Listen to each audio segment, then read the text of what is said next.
I love it. I like that chair right there, but I know you this like that one's chair. just as good. I know. I was almost going to put you there too, but then we had extra seats. So. No, this is fine. Ooh. That's why you got that one. So how are the Christmas tree sales going this year? Good. It was, whenever it rains, it's tough.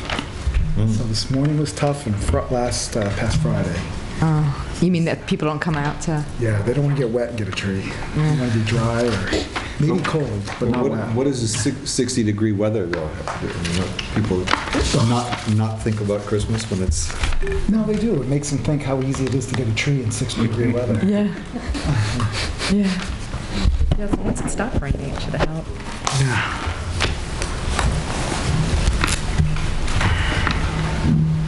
Okay, but turn back to 212 when you're done. Done you have there, John? It just keeps going. Well, that's what I'm saying. It wasn't just 4 6:31. lots or something. That's what I have too. And it hits the river. Yeah. Yeah, More than which just makes Part of the show. Yeah, see there it doesn't have anything to do with floodplain. Because see here, Yeah. and that's at 500 feet from the river. But here, this line does seem like it mirrors this one. Mary? Hi, everybody. It's not even 6:30 according to the clock on the wall, but I think most of our watches say it's actually past 6:30. So I'm going to call the meeting to order and say it's 6:30. This is the December 3rd, 2009 Plymouth Planning Board work session. And next on the agenda is the roll call of members present. Myself, John Krugerberg, is the chair. To my right is John Ranlett, the vice chairman. Sitting across the way is Mike Ahern. Bert Sutcliffe's over here. Rhonda Bishop, Paul Wilson. John Kelly is not here, the selectman's representative. Bob Dragon, an alternate, is here, and Butch Cushing III, the selectman's alternate, is not here. So that means that if we have any voting matters, Mr. Dragon, would you be willing to vote? Okay, thank you. The next item on the agenda are public comments. Is there any comments from anyone in the audience on an item not on today's agenda? Actually, we don't have a public meeting, so maybe we should allow public comments on this agenda. Does anybody have any comments? Okay. Item number 4 are administrative matters. Town planner, does that continue to be blank? Yeah, it should have the minutes, and I just forgot. Okay. Rhonda reminded me, and I'm like, oops. So we will have 2 sets of minutes next time. All right. And then item number 5, correspondence. Yeah, we didn't have anything of significance. Just open houses, Christmas celebrations. Wow, well, we're halfway through the agenda. Item number 6, reports of committees. The Selectman Kelly's not here, so we'll skip that. Mr. Wilson, anything from the Conservation Commission? Only that we continue to have, find a great deal of litter and minor amounts of vandalism at the trailheads of some of our conservation areas.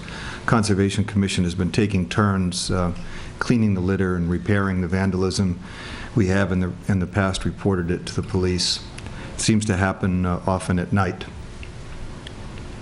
All right, thank you. The North Country Council Transportation Committee. Town planner? Right. I submitted that grant to do the improvement in Highland Street extension. And how it was done, this grant was that each region was going to review the grants, and then the top performers would then go to the state. So actually, our grant for Highland Street extension came in number 1. Wow. So now we will go on to the state, and the state will review how they're going to distribute the TE money. So in other words, we sort of passed the first hurdle, and then they'll probably let us know in February if we're going to get the funding or not. And that was to put sidewalks in and improve the railroad crossing over on Highland Street Extension, and to continue it from the courthouse to the senior center. Great, thank you. Also, you have the next item of zoning board adjustment. Right. The Zoning Board of Adjustment, they met on Tuesday, and the item that they had was Plymouth Woods apartments. And the proposal is to put, we saw a conceptual on that, was to put it at Allen Avenue at the end of that off of Fairgrounds Road. So they brought it before the Zoning Board of Adjustment they need to get 2 special exceptions. One special exception, since it's in the agricultural zone, to allow multifamily housing. We allow multifamily housing 3 to 6 units per building, but only by special exception. So that means they look at it case by case. And the second special exception they needed was when you put more than 1 building on a lot.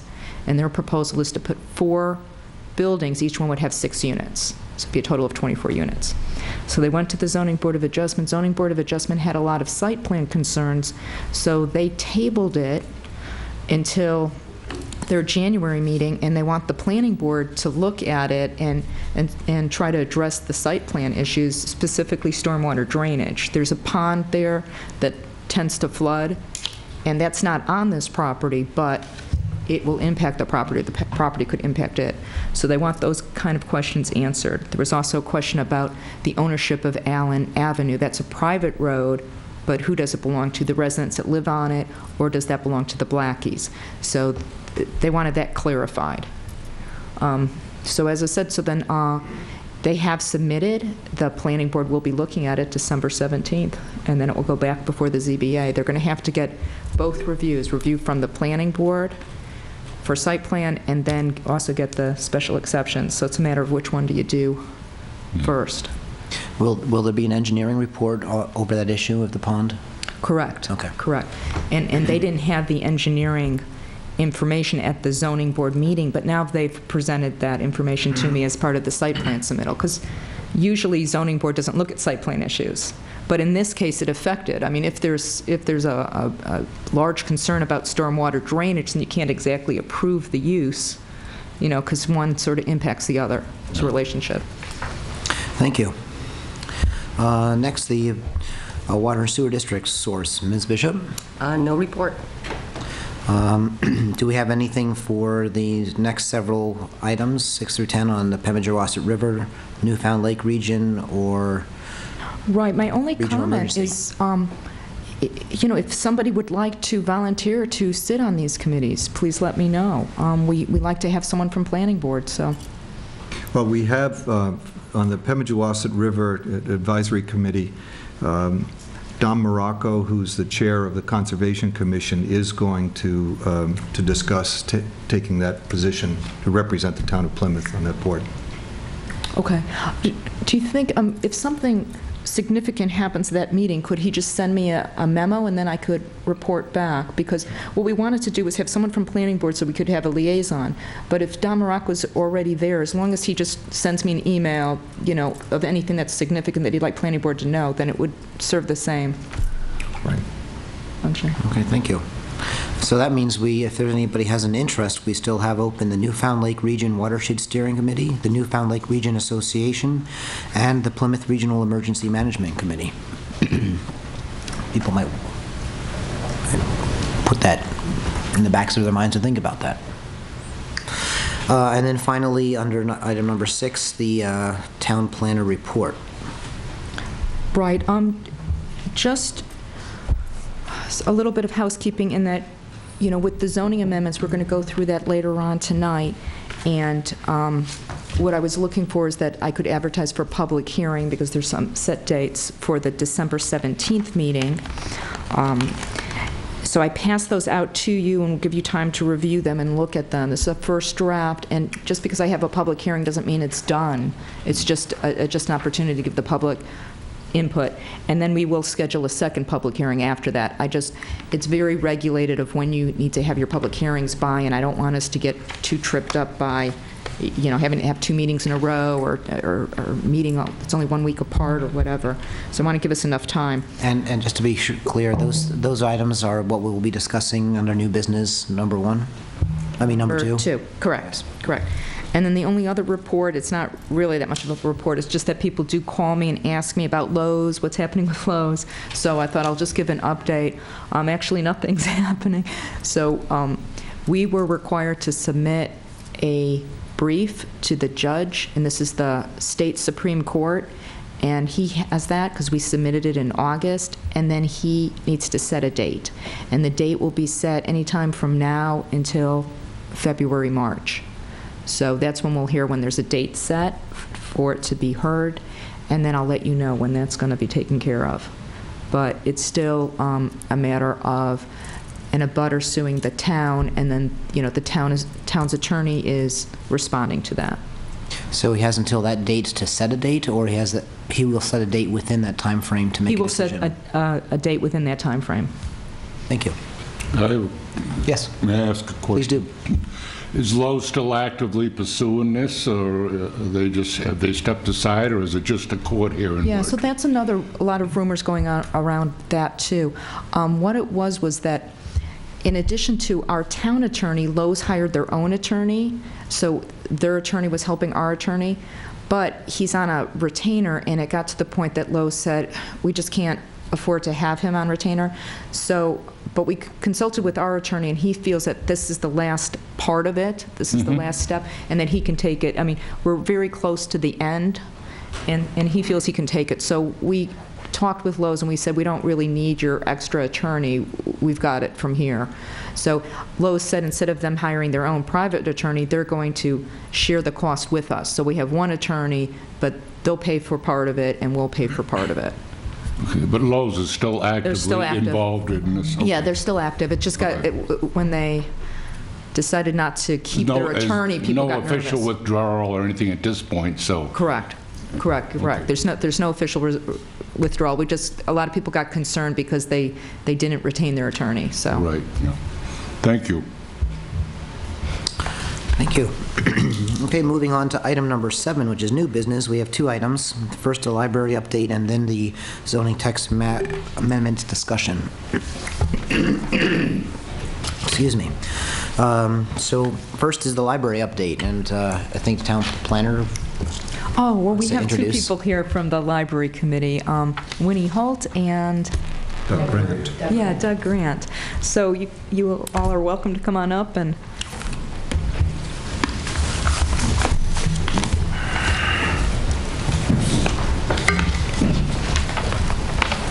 We travel with paper, doesn't it?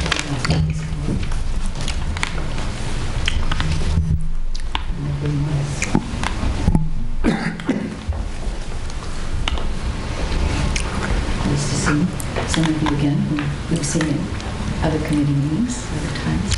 Well, welcome. Miriam, do you have questions from this group for us, or do you want us to give you an overview of where we've been and how we got here? Right. I think just a status report would be great, and then, the planning board can ask questions based on All that. right. Some of you have served on various committees that we've appeared before. Starting in 2003, the library trustees formed a long-range planning committee. We had known for several years before that we were approaching a serious crunch as far as space and some other facilities issues. The upshot of that was that they suggested that the library was a terribly important part of this town, B, that we needed to get a professional facilities needs consultant in to look at. Libraries are very idiosyncratic buildings with particular uses.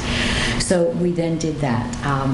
We hired Patience Jackson, who did a wonderful report on our facility and told us some things that we knew and told us some things that we hadn't realized. So out of that, we realized that work needed to be done. We needed to make some changes, we needed to do renovations, and we needed to do an expansion. So then we formed a building committee. Doug and I both serve on the trustees, and we also serve now on the building committee. And we have been working for a year and a half. 2 Is that years. all? Yeah, I know, it feels like It seems like it's longer. 6, but yeah. Have done the business of interviewing architects. We did a careful assessment. Staff was wonderful, taking Patience Jackson's report, and the planning board has had all of these pieces of paper all along the line. And what really needed to be done. Hired the architects, Sam and Delia, and we have some drawings that we can show you. We are moving along with this. We realize that this is a complicated financial thing that we have here. The library, of course, did not cost this town a penny, but then it was given to the town. And so the town supports it, although we find ourselves in the position of being the one town department that I always say still has to hold bake sales to do what we need to do with the budget. So we are doing a quiet phase feasibility study and some fundraising so that we will be able to contribute something to the town when this comes up at town meeting, which we then hope it is loudly supported. So that's the history of why we're here with you tonight. We have material for you, each of you. And you can keep asking us questions. These are the things that went out to the early solicitations. Sorry. Thank you.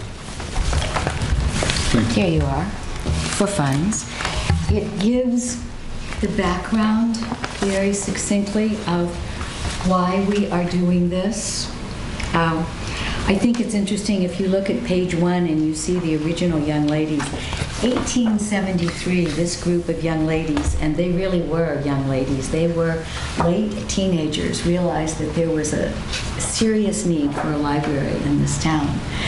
And they started in a room above the express office on Main Street. And then the Daniel Webster Courthouse was given to them.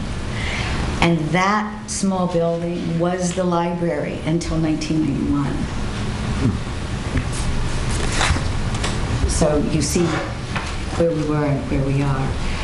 And while that building lasted for that period of time, it was very, very cramped.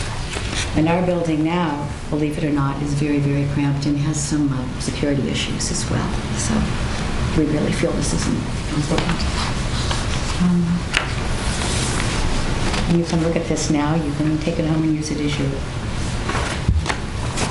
bedside reading.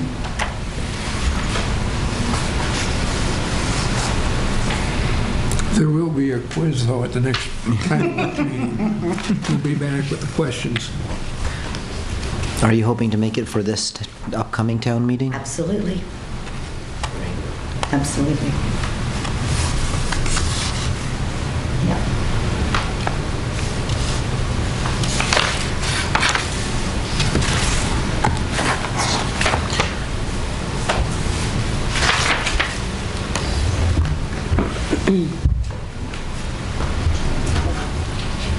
Are you increasing the number of parking spaces as well as increasing the number of books? Spaces for books? And that's probably one of the issues you people are going to want to get into. Most of that parking lot, as it is the bank's. It is bank property, and we have the part that is closest to the library, and the bank uses the other side, and we spread out into each other's space as needed from time to time, which happens. We have been in conversation with the bank. We will need to extend that parking lot, and we need to go Towards Main Street. that way. Yeah, we need to go, well, yes, towards Main Street. And the bank, I heard on conversation with Fletcher Adams on the weekend, I believe it was, or the end of last week, that the bank is fine with that. They're fine with us doing that. The land is not a problem. We can have the land. We can use the land. We will be in some conversations about the monies with that. There is some hope that that can be a joint venture. And I actually have drawings for you of how that would proceed. We will take a little of the parking lot for this building. You will see on this, I'm going to take some of these and I'll take some, how the proposed addition will cut in a little bit to the existing space. But we will actually gain, if we can do this, 30 more spaces, which will be a godsend, because we have people. I'll just give those if you have any extra. Thank you.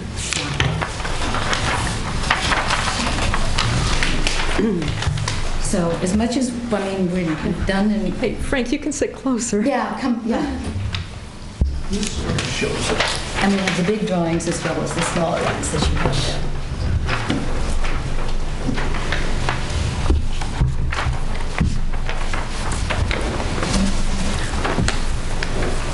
there. And as Doug can also affirm, we have been eating, drinking, sleeping, and waking with this project for a long time.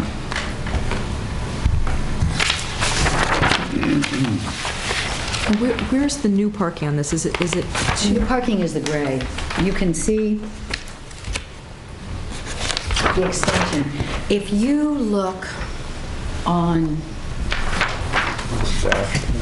I don't know that I have, Oh, that dash line is the old. yeah. If you look on this and you see the dash line, Okay, that's what we have now. okay. And this is where we need to go. And that would actually be the first part of this project, because in order to do the project, we have to have a place to put construction vehicles. We have to have a place, because the plan is to keep this library going. It is so busy, it is so heavily used, that we will keep it open while we do the work. So we would have to do the parking lot first in order to facilitate and enable the rest of that.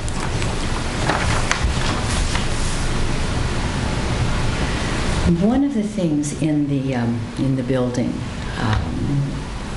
you can look at this, we have serious handicapped access issues. Serious handicapped access issues.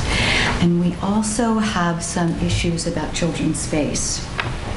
When that 91 library was opened, there were no computers. I mean, it's hard to believe that there weren't. We have computers now, and we need more. And we have adult use computers in the children's section. We need to fix that. And the only bathroom accessible for the public is downstairs. There's some issues there. So this is not a harebrained thing. This is addressing some particular needs. Are you looking for any kind of feedback from us tonight? Miriam, I think you just wanted us, or we wanted you to see this. We've done this various steps along the line with the zoning board, the select board, so it's mostly that you see where we are. I guess the question that I would like some affirmation of, I keep getting told that since we're part of the town, we don't really have to get the planning board committee, we don't have to worry about how close we get to property lines for our part of it. And I don't know how true that is, where it is that we have to come and get some kind of approval from you folks. And the other one is, I am assuming that the bank will have to come in with something, since they're, in essence, we're building a new parking lot on the bank's land.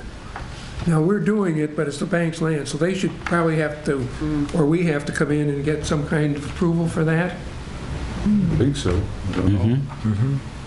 And this is, I mean, we're here for that too. What else we need to do? Yeah, there always is that discussion about, well, if you're the town, do you have to get planning board approval? And technically, you don't need to, but I still think it's wise to do it. So that's why, that's why, and that's what we've typically done, like with Parks and Rec, Fox Park or whatever, that they'll come before us and just, it's a voluntary review or whatever. But because, like, one thing I was thinking with the parking, then that means you're expanding your impervious surface, so your stormwater changes. But I'm assuming the engineer's going to be looking at this, and okay. Mr. Chairman. Yep. Miriam, where they're looking at expanding the parking lots on private land, wouldn't that? Yeah, and then that would trigger then that you should come before us. So Yeah, exactly. So yeah, but if you have an architect and an engineer, all they have to do is call me, and I'll give them the right forms. They'll be familiar with the process. We don't expect you to fill out the the paperwork and everything. And then with the private land, of course you need to talk to an attorney, because we couldn't grant you any kind of permission to go on someone else's property. That's illegal. Yeah, when I said we didn't need your approval, I didn't say we didn't want your inputs. Exactly. First we off, understand as I discovered on another very small project, you people think of things we don't. Yeah. So Right. And we've talked about other things. I mean, we're working with the architects. We're concerned about I think all the issues that all of us in town are. We're concerned about the sustainability issues, the energy issues, lighting issues, the kind of surface that we use and what happens with that, and the degree to which we can really model the best of things for the town. I mean, that's been a top priority in the committee from the beginning. Yes. I'm just thinking about the retaining wall that exists over by the bank. Is that going to have to be reconstructed, or is there some sort of other avenue that they're planning on doing with the retaining wall? There will have to be site work there. It will have to be pushed out. We have some of the space we can do, but there's some. Yeah, it's going will to have to be moved. extended. Yes. Looks like they're showing the wall here. Yeah, because it's a major retaining wall. The bank area and going to be...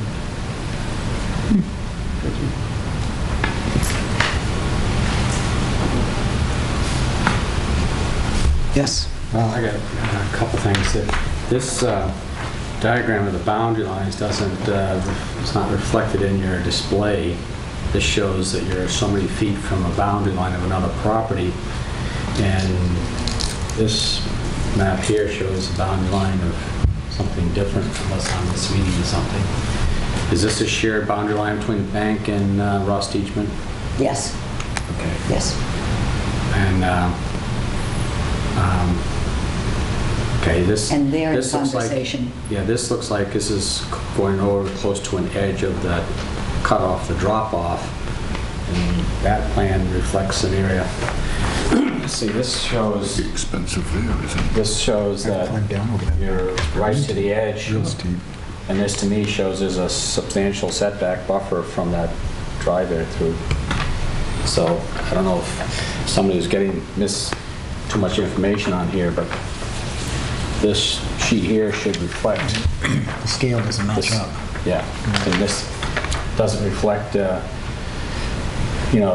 Fox Block building here.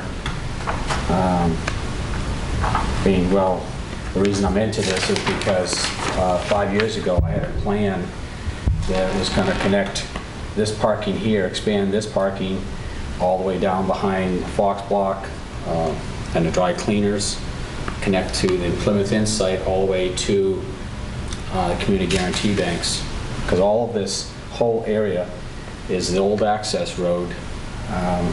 Is that the Gould Terrace? Correct. Okay. Right? And if you look at these buildings that are on this Russell Street, all the front doors are facing Main Street. They're actually facing this whole road that was behind here. So to connect this as future parking to resolve bank issues, Fox Block, dry cleaners and so on was something that I had tried to propose. But this, like I say, if I'm a citizen and not really that connected to that piece of property. They don't match up. Were they done at different times? Oh, okay. So it might have revised it, because see, this one also, it says proposed addition, it sort of shows it in the parking area versus on that one it doesn't. Yeah. Which one's later and which one's? The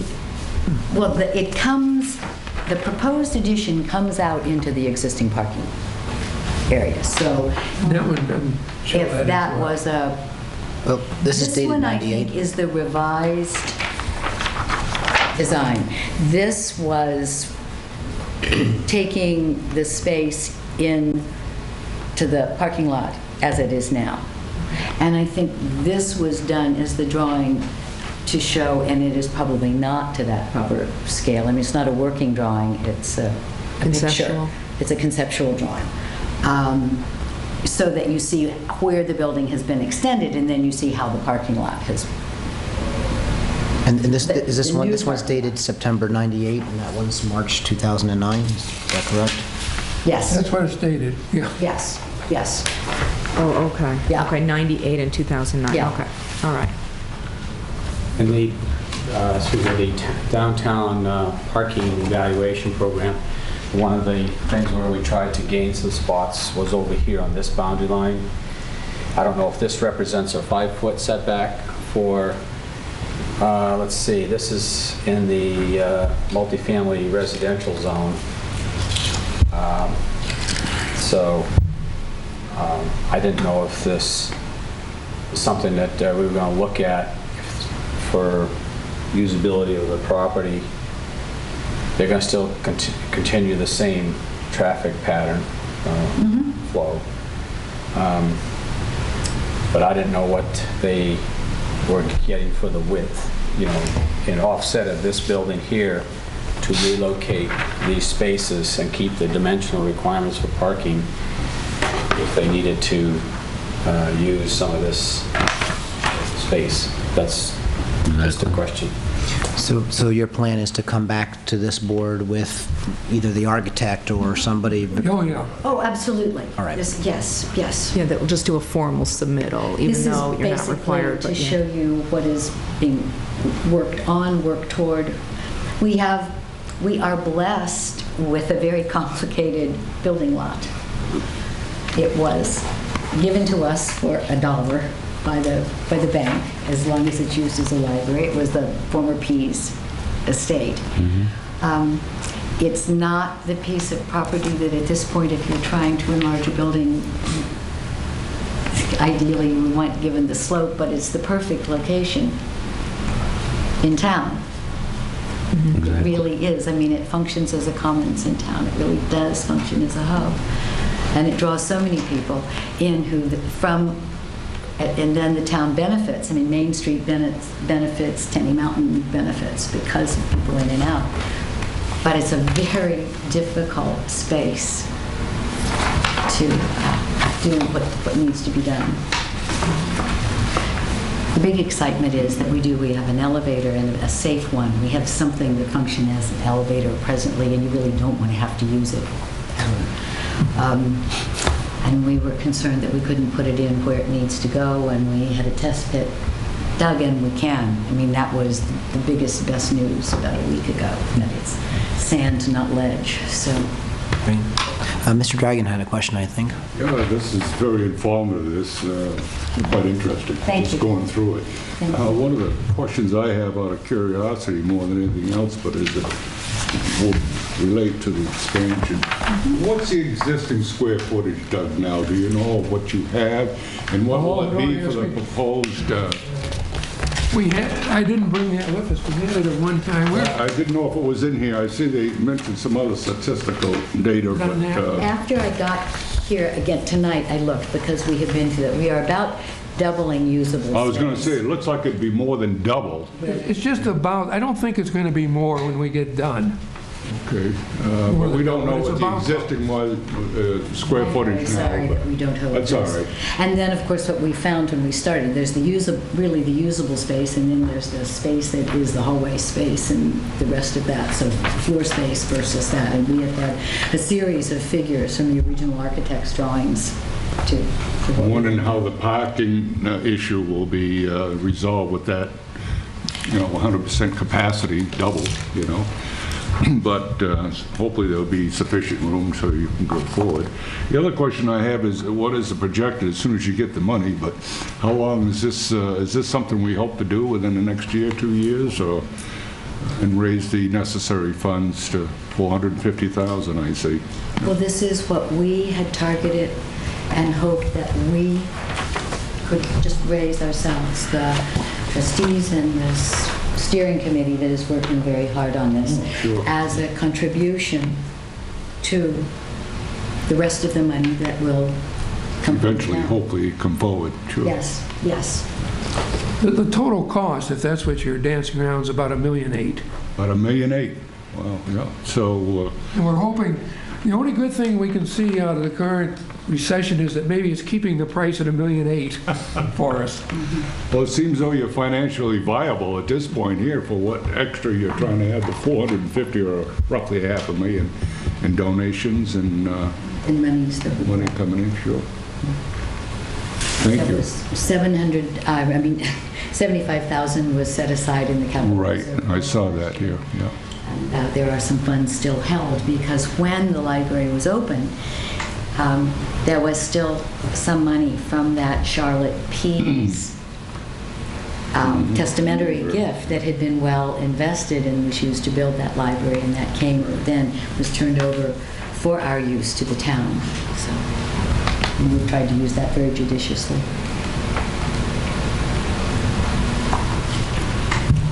Thank you, John. Well, so I don't see any more questions, so thank you very much. If I could use this map to show you for the next subject on discussion, part of the rationale for some of those boundary lines and zones, this was one of those issues where a political concern about multifamily housing zone versus village commercial, village civic versus civic institution. So the lines are drawn behind this property. So you have village commercial zone and you have multifamily dwelling. And the problem is, of course, this is basically a civic institution event. And then this complex of 7 buildings in this area here is zoned one thing. But the problem is when you go to dealing with these parking accessory uses elements, for this use, this zoning restrictions, or when you get into the actual paperwork, you'll find that that's where a conflict will come on the parking issue. And this is the one part I studied on all our parking systems. And within the downtown area, you have 4 zones, all within hundreds of feet of each other. And each one of them have different setbacks for parking. So that's what makes this difficult. And obviously, the citizens, the political will of the town, were very concerned about multifamily housing zone description, and this is something that got caught up in the middle of it. But so sometimes the logic of what appears to be a reasonable line is not always what it meant to be on a drawing of our zone. Thank you. Thank you.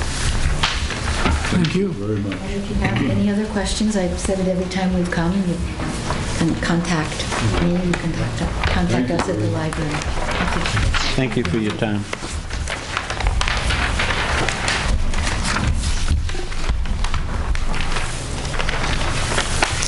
Okay, moving on to the second item under new business. Excuse me, discussing zoning text and map amendments. Mary, why don't we hand this over to you? And we did receive a map in the mail, and we have some text in front of us that was distributed at the beginning of the meeting. Right, so I wasn't able to give you this ahead of time, but I'll go through it now. And then, of course, you have these copies to take home and look at. And this is just a first draft, so you can call me up and we can amend things and look at things. So just so we're all on the same page, so this is a first draft, and what leaves at the end of this meeting will continue to be a draft, or will be something that is circulated for the public to comment on? Right.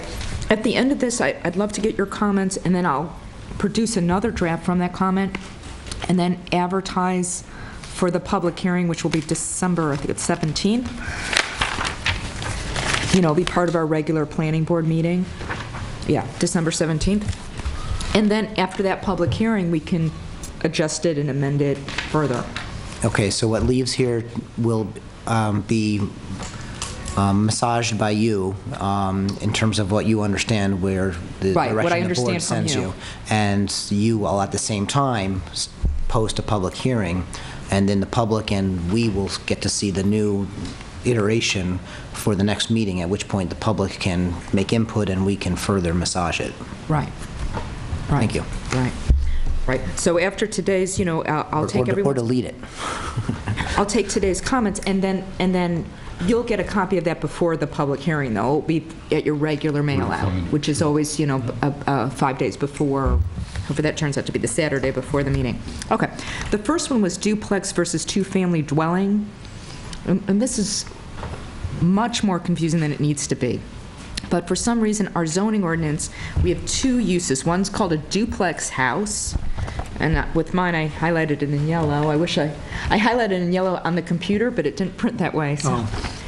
And the other one is down here. It says two-family dwelling. Now, in a lot of communities, those are the same thing. They don't differentiate. This, to me, seems pretty unique to Plymouth in that they define a duplex house as one of the units is owner-occupied. Okay? But given that, that's fine. I mean, if you want to define a duplex and say one half is owner-occupied and one's rented, fine. And then the two-family are, two unrelated people, and it's not owner-occupied. So both sides are probably rented, most likely. Okay.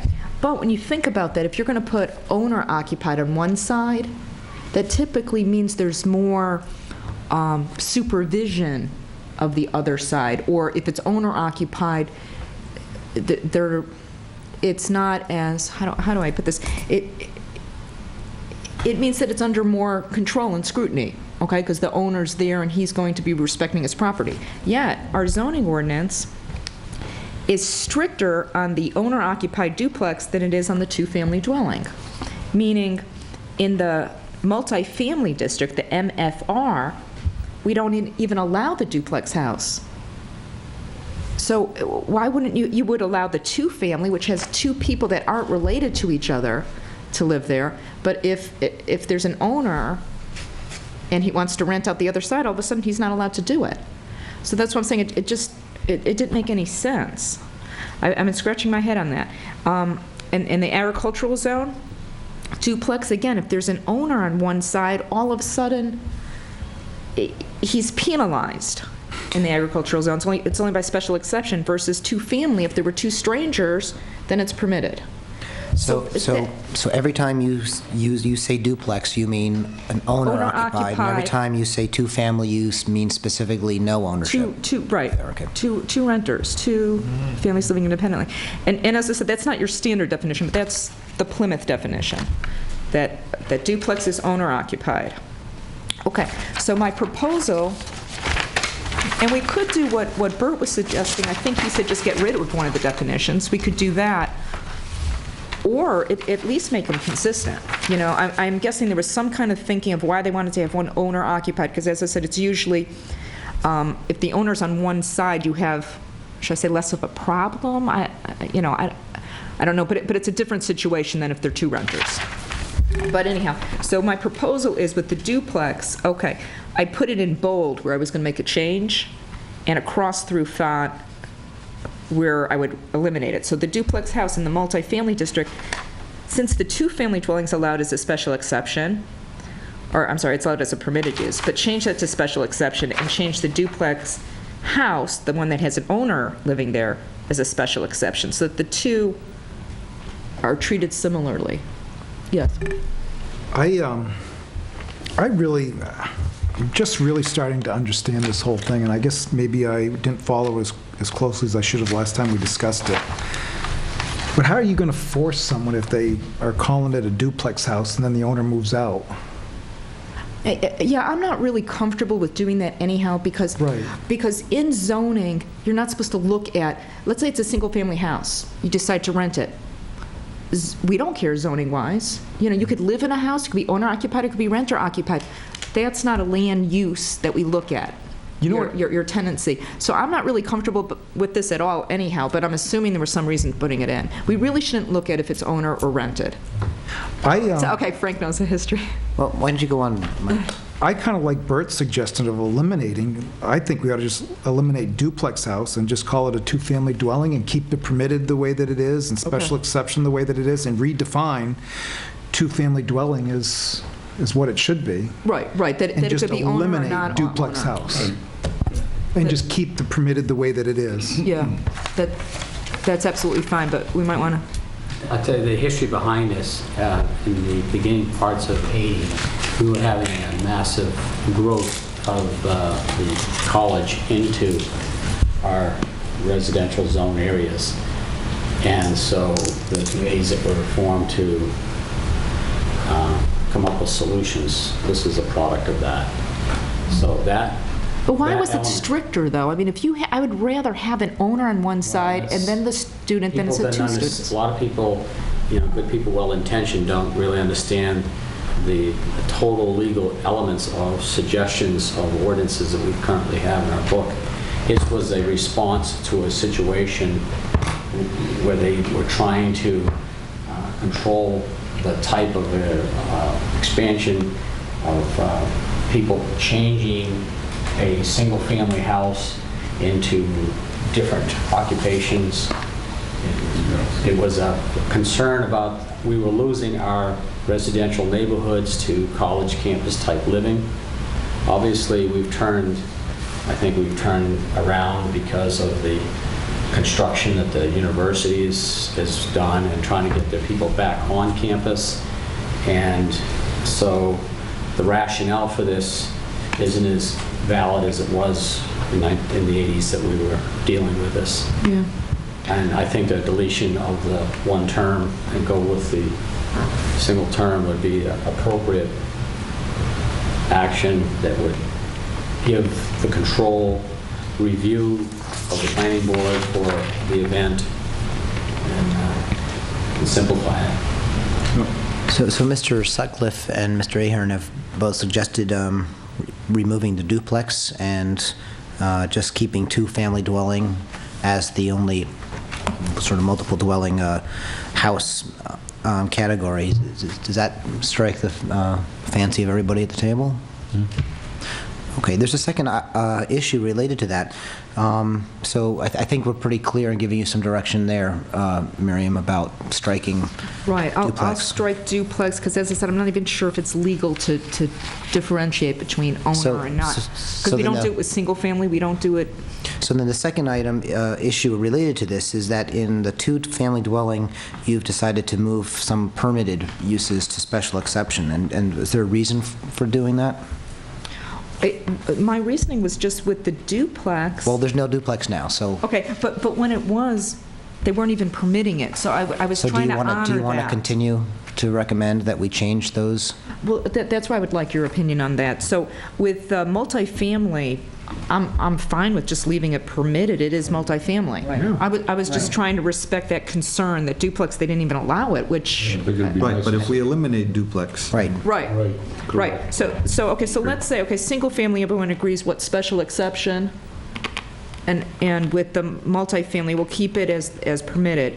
Agricultural, usually that's large lot, so it was permitted, and I was looking at that as special exception because it's usually large lot. But I think it should stay permitted. stay permitted?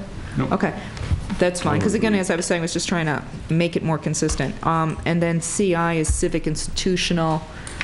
It's permitted. I was looking at special exception. I mean, I try and make things easier on people. okay. If that's a consensus, then we'll just leave all of them as permitted, which they were. It's just... I think that Mr. Ahern's right that we should make things easier on people, but if there's a good reason to not make it easier on them, we should hear it. So from your planning perspective, does it make sense to make it more difficult in civic institutional or village my concern was commercial? agricultural just because it's typically large lot, and it's sort of put a duplex, you're changing the character, the density. So that was my thought there. With civic institutional, you're typically talking about non-residential, so again, I would just look at it case by case. Special exception really means you're looking at it case by case, and then village commercial really should be your downtown. So why would you have a duplex in your downtown? And so that one, again, I would just look at case by case. Maybe they could justify it. Otherwise, I'm not recommending to put a duplex in the middle of downtown. So again, that's why I put with the special exception, because special exception just has a little bit more review. Otherwise, it's not that it's not permitted, but you're looking at the situation, the neighborhood, the character. Would you remind us what the process you have to go through for special exception? Special exception goes before the Zoning Board of Adjustment. So it goes through a process where they answer 6 questions, and the questions are considering the character of the area and the impact that it would have. But I would say probably 80% of the time with special exception, they are approved, because somebody will make a case for that it does fit in the character and it won't change the conditions. Would it be fair to say that currently in the village commercial and commercial industrial, that two-family dwellings are not part of that landscape? Right, They're not. right. So that would mean if they were special exception, and they wouldn't fit into what already exists there. So that basically we would be excluding them from those areas. Right. What you would look at is, I mean, this is the same thing with single family, that we have it as a special exception. There are some streets where there's a number of two families, so then it makes sense, well, you can put one across the street. So it would be that same kind of thing. So in other words, we would ask the zoning board to use some common sense, as opposed to just saying you can put a two-family dwelling anywhere in the town. Right. Mr. Sutcliffe? Right, because they won't have any review if it's not a special exception. It will just be permitted.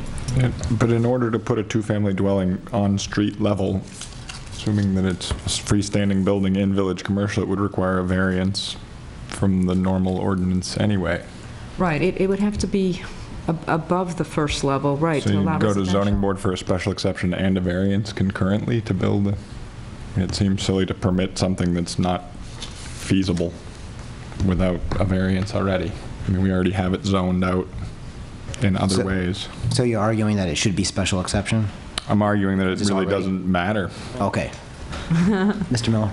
Well, I think the big thing between the two zones of the village commercial zone and the ICD zone, and as far as a two-family unit structure, currently we have wordage in there, especially in the village commercial zone, that deal with structures that are already built, so they're grandfathered. We have a change in use.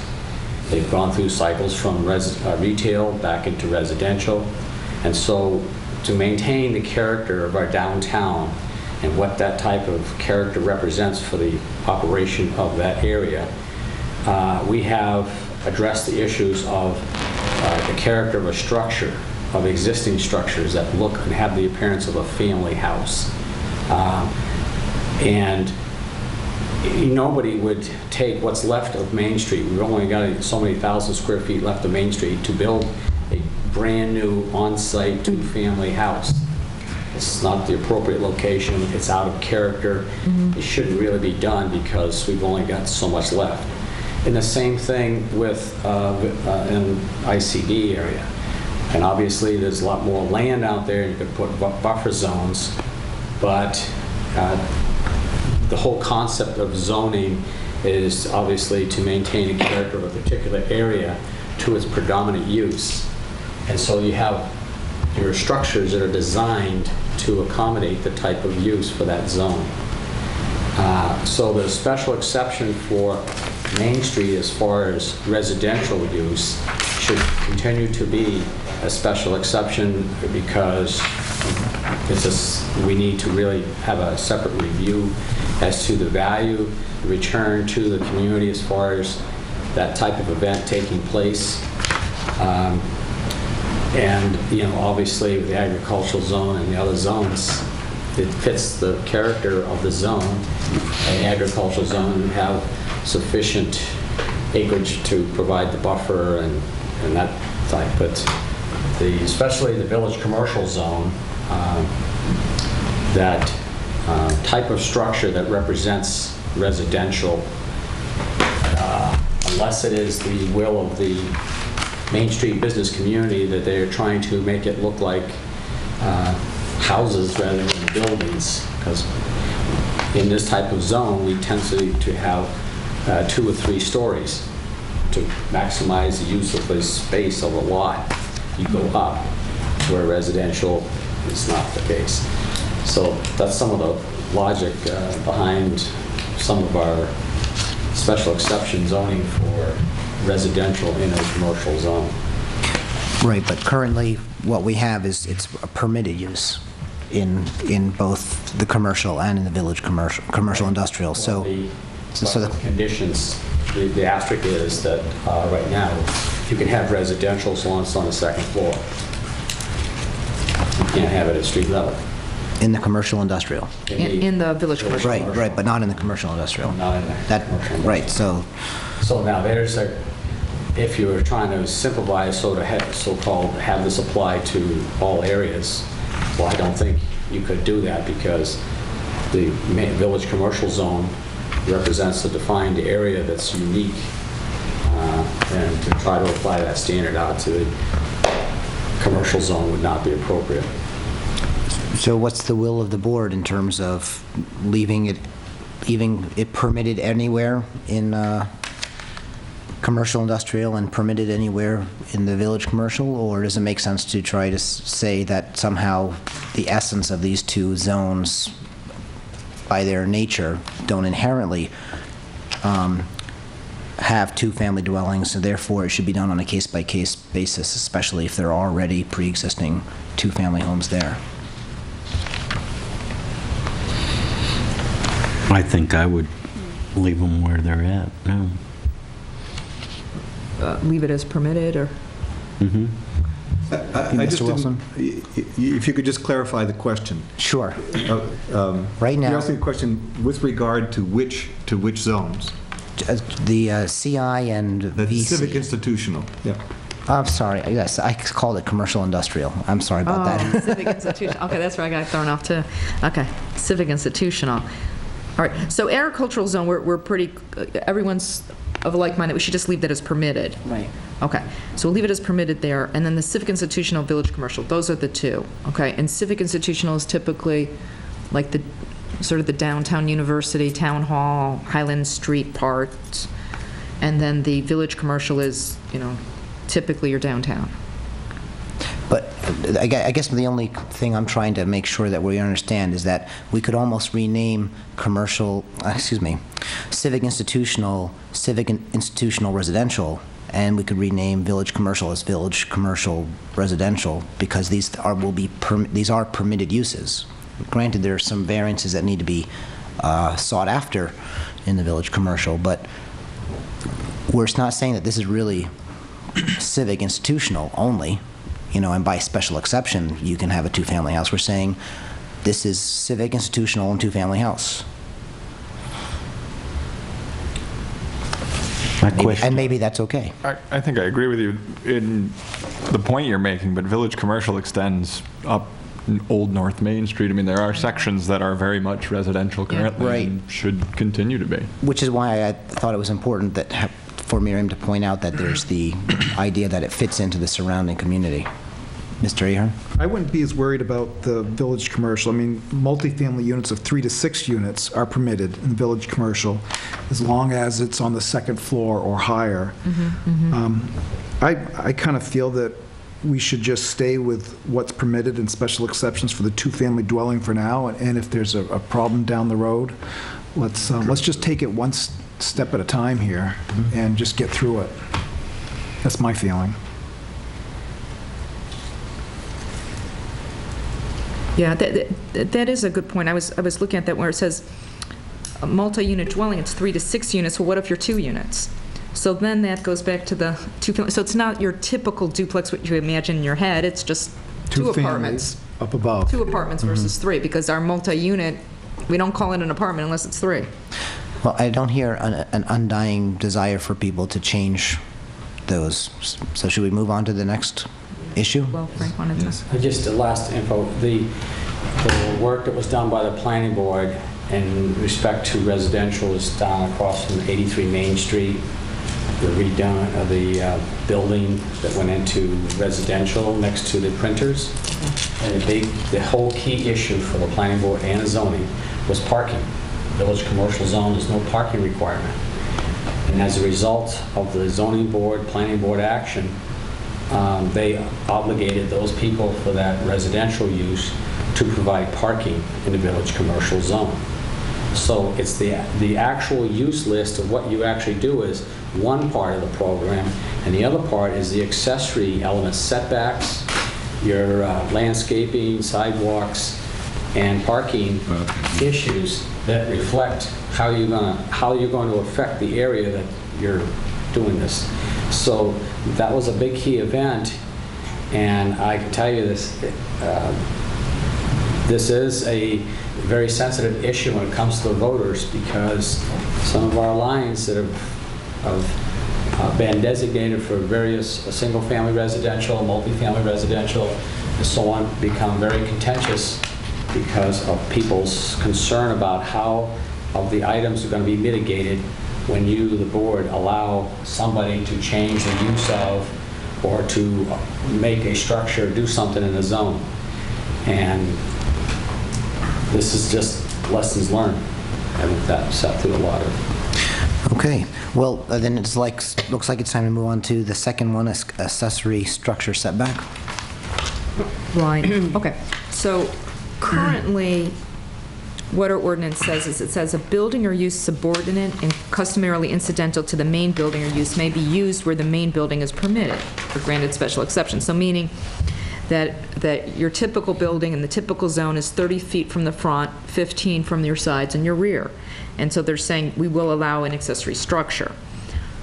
But then if you wanted to put your accessory structure, meaning your shed or your garage, if you wanted to put your shed in your rear yard less than 15 feet, you're only allowed to do that by special exception, which to me it seems a little bit onerous, because typically in all the communities I've worked with, they've allowed you to put your shed in your backyard as long as you were 5 feet off the rear property line. So I'm just recommending that we go along with, I think it's probably 95% of the communities in the United States, that when it's an accessory structure, no closer than 5 feet from the side or rear property line, but keep the front, that makes sense, and no closer than 30 feet from the front property line. And then I wrote down accessory buildings are permitted only by special exception in the Village Commercial District, because in the Village Commercial District there is no setback. And plus it doesn't seem to make sense you don't typically put a accessory structure in the Village Commercial District. I mean, you should look at that case by case and see how that makes sense. At our last meeting when we were discussing this, didn't the issue of size and scale come up? Yeah, you know what, I just remembered you saying that. I can still look at that and add the size and scale in that too. In loosening up the regulations so that right now a neighbor doesn't have to knows that there's more really 30 feet between their accessory structure and their neighbor's accessory structure, and potentially seeing their neighbor move it now to only 5 feet from the property line. Do we want to be concerned with this phrase customarily incidental? Because I know incidental has come up before the board before. And it seems to me that customarily is rather vague and interpretable as well. Right. And let's maybe take out and customarily incidental. Let's just use building or use subordinate. It really shouldn't say use. I'm even uncomfortable about using, because we're really just talking about the accessory building. Accessory use, you can have an accessory use in your same building. You know, you can be a home, and then you could have a home occupation. You could, sell Tupperware, so you got an accessory use. But it doesn't come into play with us unless you're talking about a building. so do you just want to call it a subordinate building? Yeah, a building subordinate to the main building. All right, so let's just take out use. May be used where the main building's permitted. Okay, accessory structures may be allowed no closer than 5 feet from the side or rear property line and no closer than 30 feet from the front line. And then I should add something about size and scale, either in a maximum size, no larger than 500 square feet, or we could say it can't be greater than 50% of the floor area of the main structures. We could do a relationship, or we could just say a square footage. But a neighbor might be concerned about height as well. Okay, and we can also add height too. And shouldn't exceed the height of the main structure. It really should be subordinate to the main building. So maybe that answers my question. Maybe we should just keep it as a relationship. You have your main building, and it shouldn't be more than half the size of the main building. What if you have a two-story main dwelling? Would you want to allow a two-story accessory building that's now 5 feet from the property line? All right, maybe we should just say 1 story. Yes. I know some people have barns that are bigger than their house. Oh. I don't know whether we should really get into it too much. Hopefully, if you have a barn, you don't feel a pressing need to put it 5 feet from your property line, but. Yeah, that's existing, yeah. I don't know if people would be building new. Would they be building new? Probably. Yeah, well, then the barn's going to be bigger, I mean. The other volumetric percentage there is your home occupied business percent, 20% of floor space for home occupied. And now if you do a successory structure represent your 20%, or are you going to have,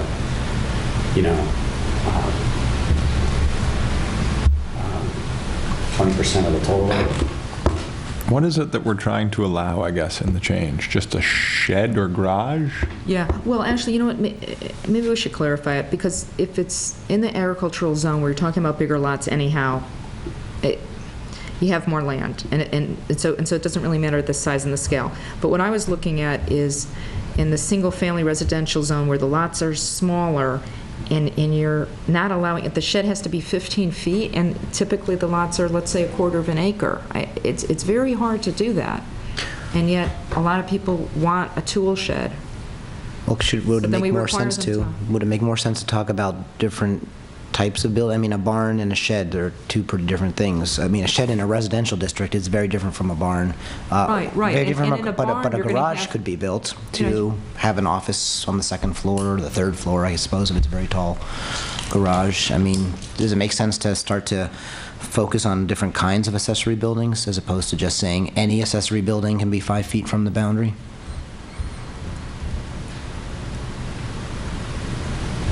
You know, again, it depends on how large your lot is, because, I mean, if you're going to be putting a barn, then you're going to have a larger lot, then you're not going to be talking about a 1/4 acre. I'd like to ask a question, just to kind of step back from all this. We're talking about changing it, and the chief reason I hear is to bring it in line with a lot of other communities. But what kind of stress or what kind of cry is there from inside of this community to change this? Okay. Is there any? Well, luckily, people haven't complained about it, but to me, it doesn't seem that fair for the individual comes, they want to put a tool shed up, and then I say, okay, you have to go get a special exception. So they have to file, I don't know, probably cost them about $200 in filing fees, and then we have to notify all the abutters, and it seems like a lot of hassle for something that seems pretty reasonable to me. Well, so it's just, no one's slammed down their fist and said hell no or anything. They've gone along with it, but I just think we're putting a regulation on them that doesn't need to be put on them. Would it make sense to just then talk And they'll about, go through say, the in the special residential district? I'm sorry, and they go through the special exception, and the majority of the time it's granted, but yet I had to put the ad in the newspaper, so that costs money, and then I have to notify all the abutters, send it certified mail, that costs money, and then they're paying the application fee, so it's all of this paperwork and money and time and effort, and we only meet once a month. So. I'll ask my question again, and then I'll go to Mr. Ahern. So, I mean, maybe what you just want to do is focus on something that says in the residential zone, there are less strict requirements. Yeah. Mr. Ahern? Are these sheds that people are proposing that they have to get a special exception for, do they have foundations, or are they just more movable buildings that they can put somewhere different in a year or two? Removable. Yeah. Typically, it's the type that you would get at Lowe's, those prefab metal buildings, but some of them have been putting them on permanent foundations. That really hasn't come Maybe we up could yet. say 200 square feet or less, or 100 square feet. Yeah, that's can be usually within. 8 by 10 or a 10 by 12. You get them at Lowe's. You get. Yeah. The International Building Code, for which we approved, It was 150. is 180 that doesn't require a permit. So, Mr. Dragon? I would say, if I agree with the Marion here that most towns accessory structure minimum setback, and then identify either square footage or height or whatever. Just put a set square footage that they would need, or size, that's the word I was looking for, of the accessory structure. And if it exceeds that, then they would get a special exemption if it goes beyond that. But again, you have that we set an accessory structure minimum for 5 feet. We should add to that what the accessory structure minimum would be. Okay. Square footage or size. And you said Then if it exceeds 180? that, we'd go beyond that. I think it's 180 because Okay. our committee had recommended 200, which would be a lot of people do the accessory structures was for a garage. 10 by So, 20. You know, the 10 by 20. The International Building Code, I think it's 180 Okay. square feet. I'll check that. Maybe we'll go with the 180 since So- we'll just Yeah, be just something consistent. to give us a guideline on that. And no more than 1 story high. Again, thinking about, in the residential zone, you're going to be affecting somebody's view. So if we move it up to 5 feet to their boundary, if it ended up being 2 stories high, it could be a significant Right. impact on a neighbor. Right. And as is the majority of the time, it's just one of those prefab that they've bought. Okay, so I'll say 1 story high, and then I'll look at that 100. Mr. Dragon? And I would say accessory would be something that's movable, would not be permanent. What do you think, Paul, on that? I mean, if you have a size and height thing, Well, no, but a garage is typically accessory structure if it's not attached. a two-car garage? Two-car garage, if it's not attached, it's an accessory structure. But a 2-car garage is going to be much more than 180 Exactly. square. Right. So then they'll have to go back before the special exception. Exactly. But it didn't seem right to charge someone all this money when they're putting up something that's an 8 by 10, Two So- shed or what- Yeah, tool shed, yeah. So, a tool shed. So, the cost is almost a percentage of what they paid for it. well, that's why I think we should identify the height and size. And Right. then if it goes beyond that, then it's Right. Well, I'm comfortable with that. exemption. I think everybody on the board's comfortable with where it stands. Right. So let's move on to number 3, lots in 2 zones. Okay. So I looked at this again about the lots in 2 zones. And what I discovered is that in section 303 in our existing ordinance, it says, a zone boundary shown on the zoning maps is approximately following the center line of a street.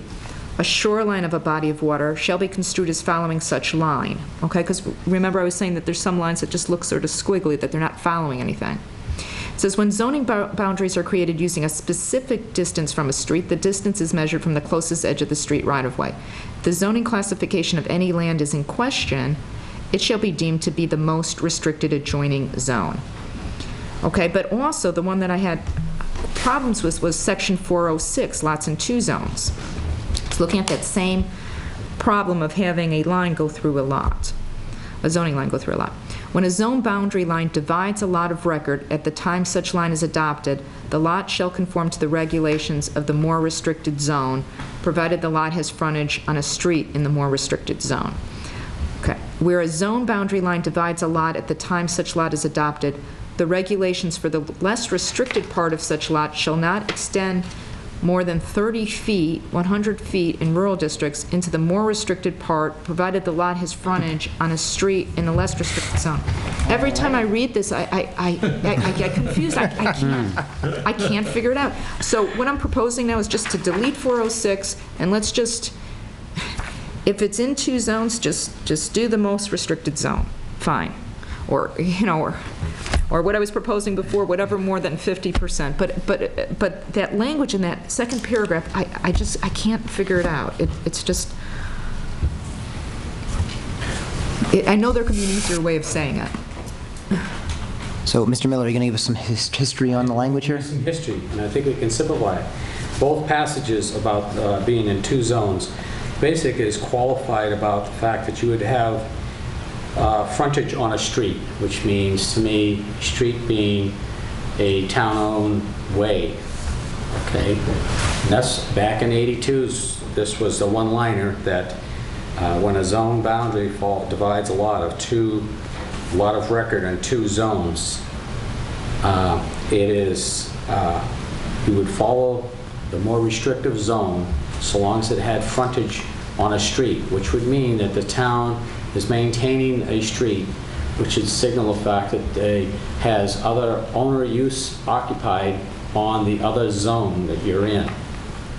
Okay, so say agricultural to single-family residential. So if your piece of property has a little bit of a single-family residential and and majority of it's agricultural, then you would follow, if it's bounded by a street, you would be in the single-family residential zone. If you're not bounded by a street, then you'd be in the agricultural zone. And I know because this whole area from Parker Street all the way to Cummings Hill Road switched around for political purposes from agricultural zone to single-family residential. The line has moved several times. I got the line moved back on my area because I was not bounded by a street, a town-owned road. But I was a single-family residential, which was against the use that is actually highway commercial use, which South Route 3 is the only part of a state highway that's got,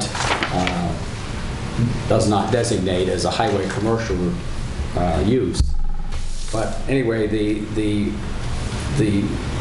this was really simply stated that if you bounded a town-owned street, then you were on a more restrictive zone, and if you were not, then you were to the bigger lot zone, or the less restrictive lot. So do we capture the essence of section 406 if we just tack on to the last sentence of 303 the concept of being on a town-owned road? But at the street. Town-owned street, excuse me, yes. In town, and road would be Texas Hill Road. So that's way out in the middle of nowhere. I think you actually have to keep it the way it's written in order to keep it meaning what it means now. It's confusing, but it actually makes sense that if you go by where your road frontage is, and if that's in the more restricted zone, then the entire lot is treated in the more restricted manner. If it's in a less restricted zone, then the boundary line can move up to 30 feet, but no more. I mean, if your road frontage is in the less restricted zone. I mean, When you say remain the same it is, you're talking about keeping 406? I would keep 406 the way it is. It makes sense. There's a lot in those 10 sentences. It prevents you from having a massive piece of agricultural land with 10 feet of frontage in ICD and calling the whole thing ICD as a result. Okay. And it's 3 steps. It says, okay, are you on a road that's in a more restricted zone, yes or no? And then are you on one that's in a less restricted zone, yes or no? And then you can move the line 30 feet if need be, if the answer was no and yes. The mood of the board?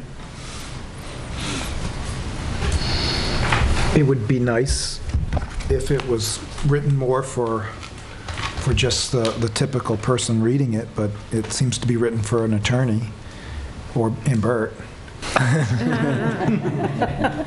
Somebody good with logic. I just leave it alone.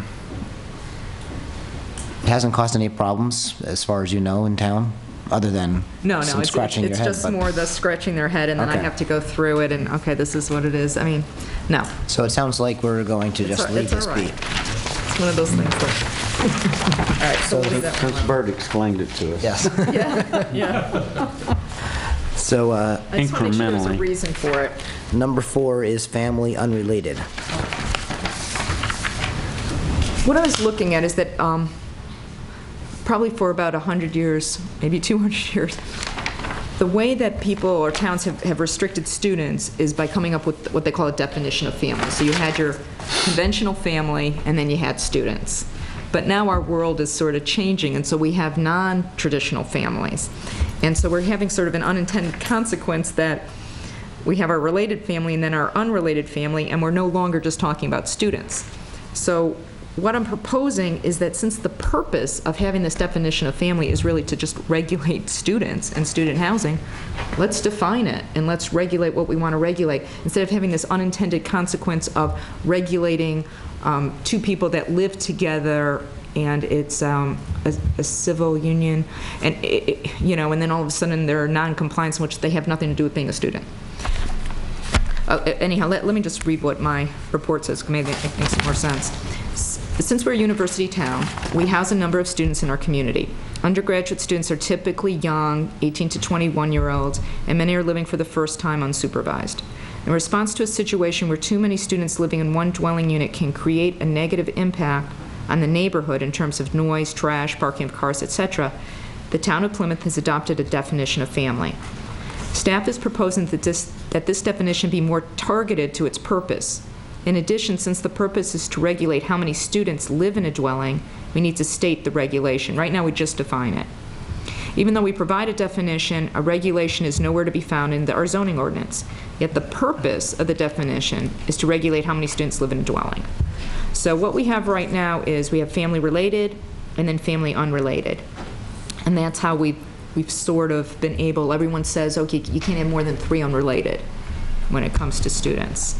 But now we're finding situations where there's 3 unrelated adults that want to live together.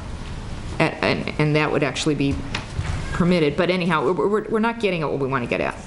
So my proposed amendment is to add a 3rd definition of family and calling it family university student. And that would be any group of 3 persons or less who are registered students or who intend to become university students who live together in a single dwelling unit.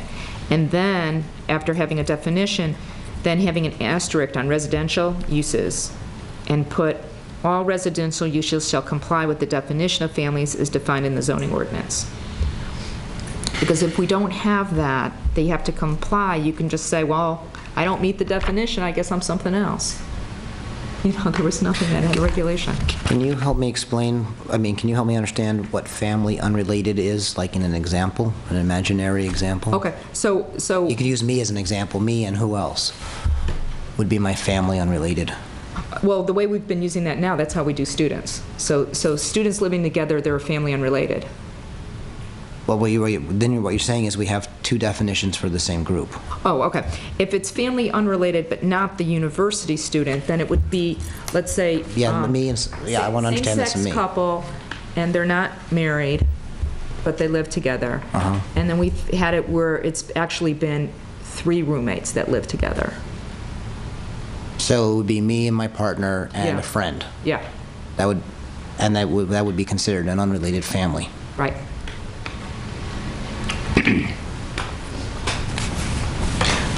I would just think from my own experience of working in the university that it would be hard for you to legally find out students who are being registered, and even harder to find out if they intend to register.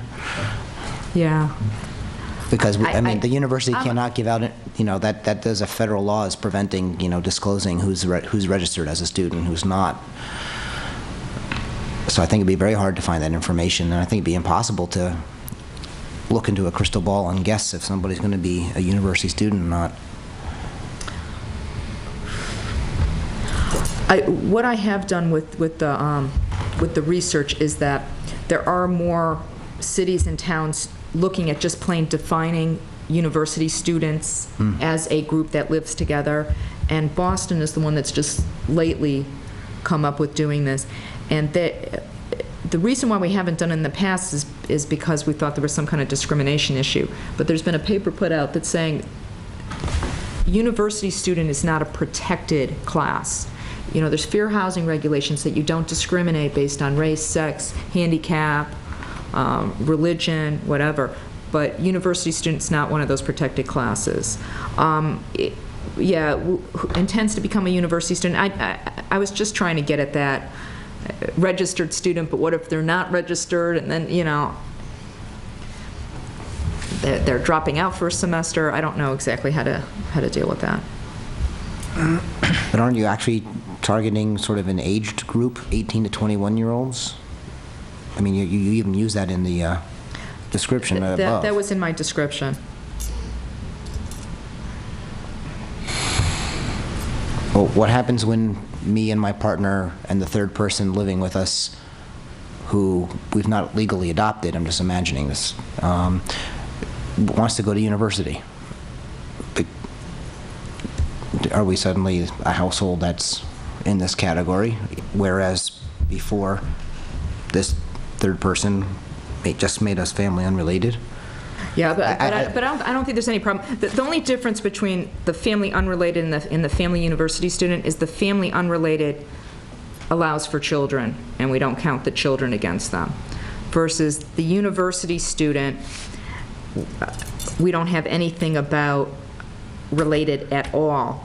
And the problem we had with the university student was we had 2 brothers, so then they're related, and then they were putting in another person, so then we wound up with 4, because they're like, well, my brother's in the house with me, so we're related, so we count as 1, and then they had 4. So that's why I took out related out of that for university student family. The family unrelated, the difference is you can have the 3 roommates and they can have children, and there's not going to be a problem. Well, but, I mean, also, but you know, talking about not related by adoption, but couldn't you be a foster parent and have somebody who was not related to you and be in, that set off the trigger as well? Any number of persons related by blood, marriage, or adoption. Wait a minute, what part? If there were foster Yeah. parents, foster children. Foster, oh, okay, we could say adoption, or what's the word for that? Or foster, or, I mean. And that would be I- legally fostered, or somebody who's just run away and I'm helping them out because it's the right thing to do? I mean, Yeah, I mean, it's no one's ever. gets a little nebulous. Yeah, I know, but I don't think anyone's. My main concern and the main problem that we've had is university students versus people that live as families. People that live as families, it doesn't matter foster or they're married or they're not married. I mean, we haven't had problems with that group. The university student is the one that we get the phone calls all the time, and it impacts other people's lives because, as I said, their lifestyle, this is the first time they're out on their own. And some of them, I'm not saying all university students, but the ones we get complaints on, it's because of the loud music and they operate like a fraternity house. Right. And noisy. Not the, so that's why I wanted to separate it out so that we don't have the unintended consequence. Now, what I'm talking about is leaving all 3 definitions, family related, family unrelated, and family university student. Because the university student is the one that we're really looking to regulate. I think Mr. Wilson had something to say, and I know Mr. Ahern had something to say. Okay. No. Not right now. Are there still complaints since the college started bringing in the freshmen, sophomores? It's more the seniors and juniors that are now living rather than the freshmen and sophomores. So I don't know, maybe the problem's gone away. No, we still. It's still there. Still there. Is there grandfathered the apartments that allowed 4? Right. Okay. 'Cause I know this was a big issue years ago when this happened. Right. Right. Yeah, that grandfather issue is really the one that. And if they go to 3, then they have to stay 3, or how did that Right. work? Right. Once they go to 3, they have to stay 3. So if Or they- if it's vacant for a period of time, like let's say they're not able to rent out the house for a semester or for a year, then you have to go back to 3. You're not grandfathered forever. I have to ask, do we It's have only continuous. any kind of record of where the 4 bedrooms are so we can follow up on that if it was vacant for a year? I have to ask. I mean, is there a log of who's grandfathered? Yeah, we have that survey that we send out every year that you're supposed to write down how many people live in your dwelling. You haven't gotten that? Oh, yeah, I get it. For the property inventory. you Property mean. inventory. You talk about how many dogs you have, too. Right, okay, your dogs, okay. Okay, but we go by the people on that, and that's how we're Interesting. looking at this. Mr. Randlett, were you? I was just going to mention to Mike, because I'm on the College Community Council, and they're still having a lot of problems with the noise ordinance. Yep. And I think before they were blaming it on the freshmen, and it's really a lot of the upperclassmen that are doing it. They take smaller loads and they party more, and they're issuing a lot of citations, and they're doing a lot of proactive things to cut down on it. And as they're patrolling through the neighborhoods, and as they see things starting to happen, they give them a warning, and if they have to come back, I mean, they're really getting serious. And I mean, you're responsible, and if you allow it, then that house is getting the citation and the fine.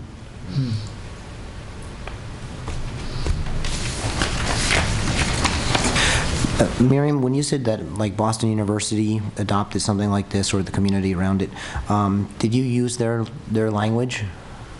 Right, except they didn't do intend to become university students, but they did say registered university students. Copy of that. Let's see.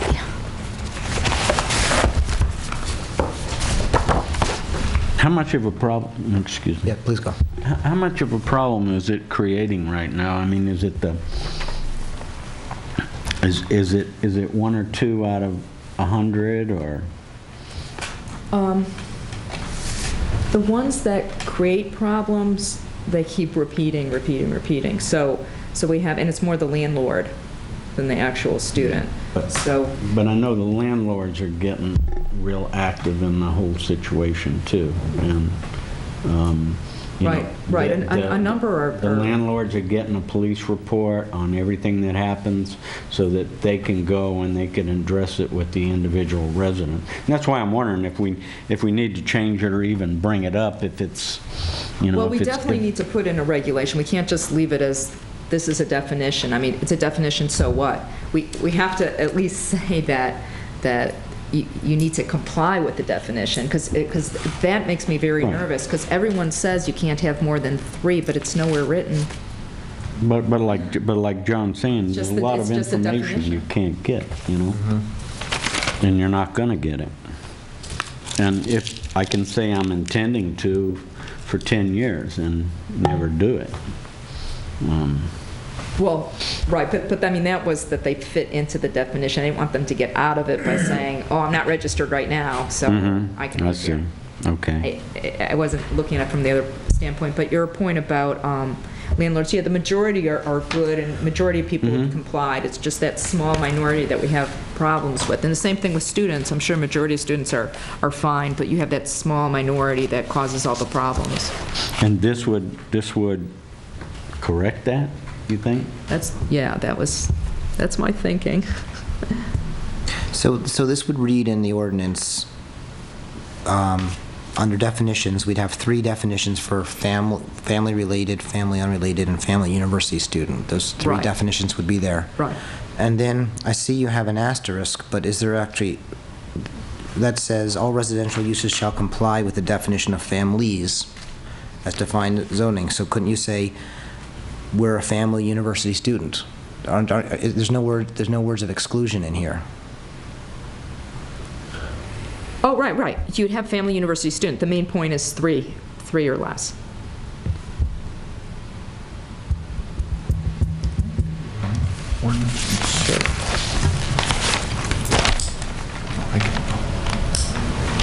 You know, right now, everyone assumes that we don't allow more than 3 students, but we don't really have a regulation that says that.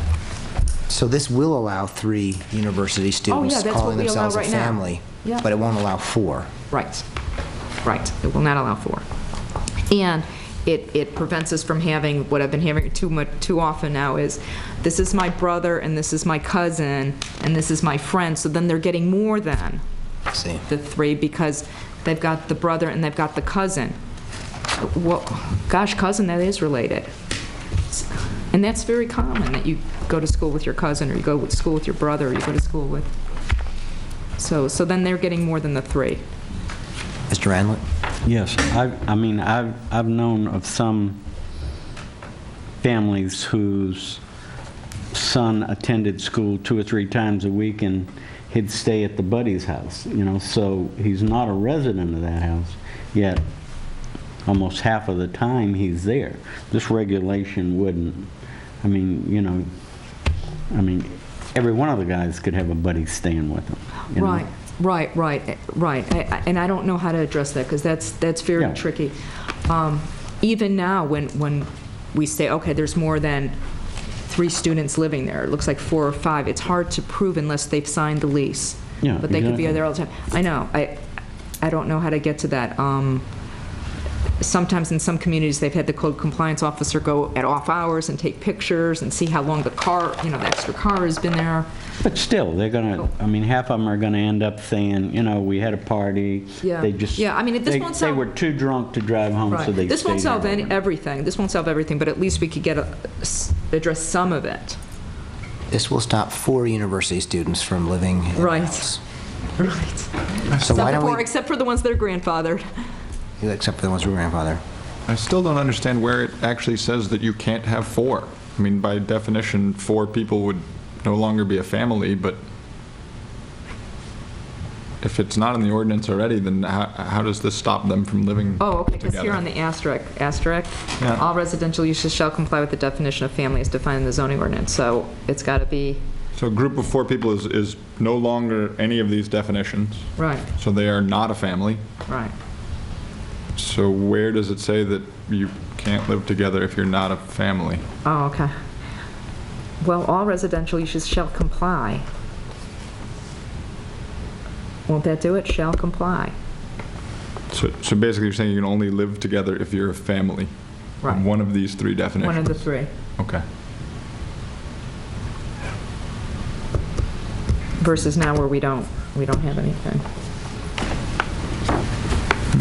Maybe we Strayer? should make- So in the situation where you have 2 brothers and 1 cousin and a couple, they could almost be considered a family, related. So they don't, Right, so then that's another way that it could help us with university students. Right, so then if you because they're have- registered as university students, which, I mean, all of that definition, it's always been tricky. But at least when we say register as university students, you get the person's name, you call the registry and see if they're registered. so if you have 3 kids that are all Being going a to the private university. university, I don't... They won't give it to you Not in a here. public university. They won't tell you Well, if I they're don't think so. registered? I'm not going to speak for the university, Okay. but I don't believe it would Well, happen. if all I Tim know were right here, I now- think Tim will tell you that they wouldn't. Well, all I know now is that when you want to go get an apartment, they'll say, are you a student? I mean, But now they won't ask that question, right? No, I think they do. Oh, you mean the university asking? No. The landlord. The landlord's off campus. But it would be to the wouldn't be to the landlord's benefit to ask that question. So all you have to do is stop asking the Right, question. because a lot of them, they only want to rent to students because they can get a much higher rent from students. They have financial aid, and the financing Well, of they the system charge- is totally different, and how you would pay for your apartment is not by the month, it would be by the semester. Yeah, I they mean, charge that's why they're $3,000 asking. per semester per student, so a typical apartment, they can get $3,000 a month versus if you sold it to a family, but you they're get rent, $800. all they have to do is rent to a person and say, don't tell me you're a student, but I'll rent this to you for $3,000 a month, or whatever it is. But anyway, No, I don't think there's any negative with the student. I mean, the renter market seems to prefer students. So, I don't know. I'm just saying they won't call them students anymore. They'll still rent to them. They just won't call them students. Okay. But, Family unrelated. yeah, I mean, it'd still be family unrelated, it still has 3. Mr. Wilson? 3 or Yeah, less, okay. I just wondered if you could clarify again how this would prevent 4 students who are related from this being declared a family, or 4 students who are related. Well, okay, because wouldn't that be their university students who are registered as yes, university but they're students? also family related. Right, right. And we haven't really had 4. We've had the 3, and then they've added other ones, so they've done it. Maybe it would be helpful if we actually had little sample scenarios. Here's, Mo, Jane, and Sally. And here's Mo, Jane, Sally, and Bob. I mean, we could see who these people are, and you could say, well, this person's related and this person's not, because it sounds like it's a big black box out there of possible connections and possible exclusions. Yes, Mr. Wilson. I could well imagine, say, 4 people living together who are related because they're cousins and maybe two are brothers or something. They're related, but then but they're not students. But then one of them decides to register as a student. Does that then disqualify them from living in a place where they've already been living? No, because so you're they either would be going to be on- the 3 registered students, or you're going to be the family. And in the family, if you have people that are students, that's all right. I mean, Okay, so then if we have and remember Cousins. though, remember that the what we're trying to get, or what we're trying to address is really more the 3 students. The 4 students. or the 4 students versus that family situation. And usually it's really only happened where it's been a cousin and a person and then a roommate or 2 roommates. I've never seen it before, but I'm not saying it can't happen, it's just not that common. Mr. Miller? I've only been to a couple of CCC meetings, but I was wondering if you check with college campus security and police chief to see about enforceability from their aspects of being able to identify students. I know that if there's an issue like for parking and we have a code enforcer, the police have a legal means to verify the owners of cars that are parked in the family zones where you may have more than the required occupancy. Okay, but the code enforcer or someone in the town could not go and see who is a student in that facility. The only people who can actually have a legal means to verify and validate for enforcement purposes would be the campus security and or Plymouth police. So if this is and I'm not speaking against this, I'm just saying is the effectiveness of this passage would be the capability of enforcement, of actually having a means to determine that this event is occurring as stated, and that you would have a means of redressing, if we have it as a town ordinance, redressing it with the landowner. Okay, so you're suggesting that I talk to the campus police and see if they can get me information of, Yeah, you know, it would like, be them. They would be the persons To knowing the verify. policies, procedures, and protocol Okay. for identifying people. okay. And All right, post that. yeah, I'll do that. I'll call the university police chief. Okay. That way you'd know. he Right, then would we be can able to find look out at if this it's and say, enforceable. Okay. You're working in a gray area that is not available. Okay.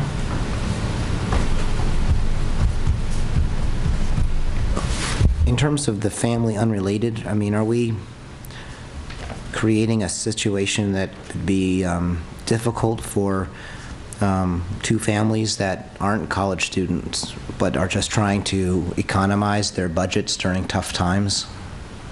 Right, well, that's our existing definition, and it's worked out. Okay.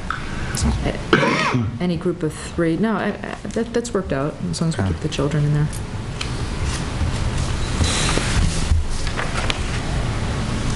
So are we going to float this in front of the public with the understanding that there's going to be a little bit more research into what the town can find out about students?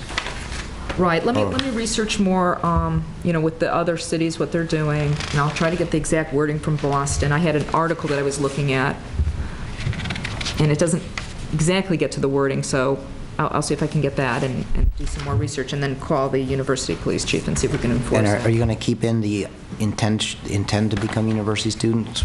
No, I'll take that out. Registered university students. Yeah, I'd suggest that if there was a problem, it would not be with somebody who intends to become a student, but it's somebody who was a student who's dropped out I know. and remains in the area. Yeah, you're right, you're right. I know, Must have a passing grade. Yeah, no, you're exactly right. I don't know how do we address that? I don't know. Who are registered or were registered?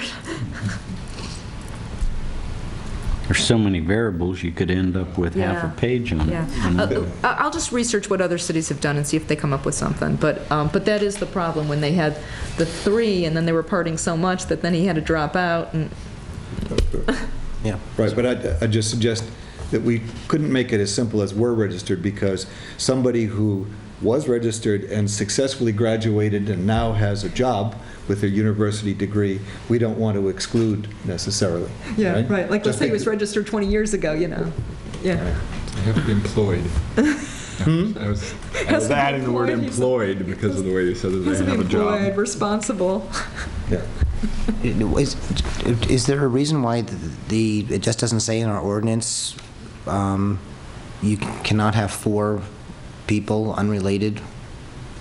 living? I mean, we're using sort of, we're going like the glass is half empty as opposed to just saying, oh, the glass is half full. I mean, is there a clear way to just say? Family or any group of family or students. And just say That's another approach. We could do it that way. No, okay, but we can't put it in as the definition. But yeah, if we stick in somewhere a rule, no more than 4 unrelated, non-family members. Well, let's see what you come up with the next meeting. Is that the, oh, Mr. Randall, I want to say something, excuse me. Miriam, they're going to have, the CCC's going to have a meeting December. Wait, who's CCC? I'm missing this. College Community Council. Okay. And we'll have the town police, the university police, and the landlords are there. Okay. So we have about 12 to 15 people, the student government. Okay, when do they meet? When is the meeting? December the 8th, this coming Tuesday, over at the library downstairs. Okay. At the Peace Library? At Peace Library? Yes. Next Tuesday. Yeah, it could be Lansing. At Peace. What time's that? Is it 5, 6? I'm just checking, 5:30. And we're going to have refreshments this week, or this month. So if you're going to make the meeting. Tim Keefe is going to do his home cooking cookies and stuff. Celebrate Christmas. Are we ready to move on to methadone? Clinics, that is? I'm ready for it. I mean,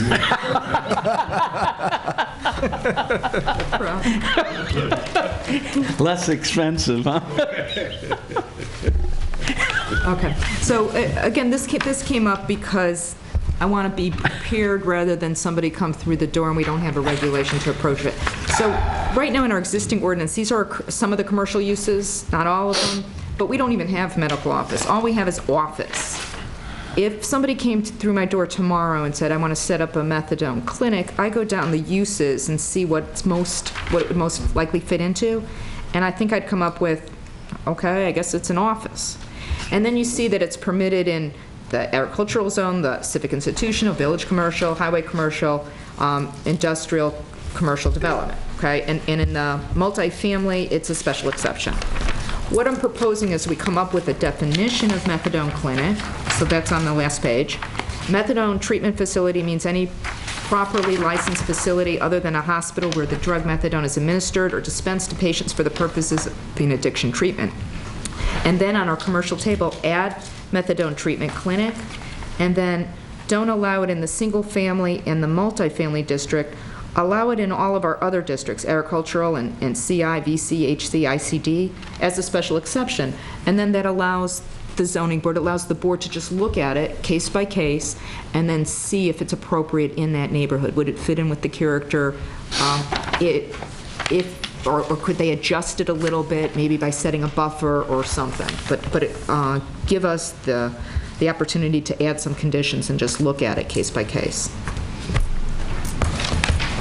Any issues with this? Looks like that was the easy one for the night. Wow. That's a surprise, okay. So, wait, okay, and our last one. Yeah. Yeah, Okay. so now we have a zoning map discussion. Right. So maybe it was too big, too ambitious to go through the whole town and try to correct everything. But what I'm asking at this point is just looking at that one map that I sent you, because that was the one that I don't want, in this economy where things are very sketchy, I don't want anyone to leave Plymouth and go someplace else just because of something that I think we could have taken care of. That is this zoning line right here, and then all of a sudden it does this kind of shape. And what Frank was telling me, the reason of it doing that squiggly line, that squiggly shape, was that it was following the flood zone, which makes sense because if you see that environmentally sensitive zone, it's sort of got that same kind of shape to it. However, in our zoning ordinance, we have a floodplain overlay. So in any case that there is a property that is in flood zone, we have regulations on it. So by designating as agricultural doesn't change anything, doesn't help it, doesn't do anything. So what I'm proposing is that the zoning line here follows Route 25, Tenny Mountain Highway, and then all of a sudden it has that squiggly. I'm saying let's just clean it up and push that line back so it's that following Tenny Mountain Highway. And that clears up this lot 18, 19, and 20. Yeah, 21 points to the other one. Okay, so 18, 19, and 20, instead of them getting this kind of, the first question that banks will ask in terms of, issuing them a loan is, what's the zoning? And instead of saying, well, it's split zone, part of the corner's agricultural, part's ICD, and then that makes the lending institution very nervous. And as I said, if there's a reason for it, fine, but I don't see a reason. It's just making people nervous. People are very nervous now. I don't want any reason for them to leave us. So if we can push that line over, it won't really change anything except that it won't have that two zones. It seems kind of commonsensical, doesn't it? Just to continue to, it follows the highway, and then it follows on one end, it follows the highway on the other, and there's just this floodplain. Right. Exactly. And John Kelly did come to my office, because he was concerned, and I showed him that, and he thought at one time that Tenny Mountain Highway might have curved, so maybe that's why the line is there. So either the line is there because of flood zone, or at one point Tenny Mountain Highway was different. It curved. Can I ask you a question? Will the property owners will be By my notified? place where they straighten the Sure. road. Well, there was an old access Well, road actually, we right don't, next to it. we just do it as a town warrant article, but I can send them letters. Put that on the left thing in there. They should Came be, down across the pastures Which is more onto the area, so they bet you that's probably what hearing, I happened. think. That They access have road came down here. Maybe Sure. went up there at one time. There used to be an old country road. Versus